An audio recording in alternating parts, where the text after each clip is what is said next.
Welcome to the Salmon Runs YouTube. Enjoy the video. In this video, I will show you how to create a Robinhood account. First, download the Robinhood app from your smartphone's app store. Once installed, open the app and tap Sign Up.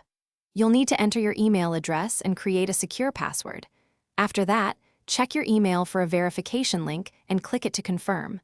Then, input your full legal name and your date of birth to proceed with the setup. Next, you'll need to provide your residential address. Remember, a P.O. box is not accepted. For identity verification, input your social security number. Robinhood is a regulated financial institution, so this step is crucial for compliance. You will also answer a few questions about your employment status and annual income. Finally, carefully review the Robinhood customer agreement and terms of service, then agree to them to continue. Now it's time to fund your new account.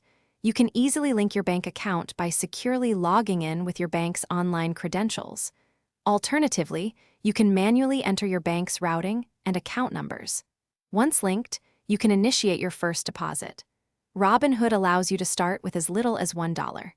Instant deposits of up to $1,000 are often available for immediate trading. After submitting your information, your application will undergo a brief review process, typically taking less than 1 business day. You will receive an email notification as soon as your account is approved and ready. Once approved, you can explore the Robinhood app's various features, such as creating watch lists and utilizing their research tools. You are then ready to begin investing in stocks, options, and other available assets. Thanks for watching. Consider subscribing if we helped you.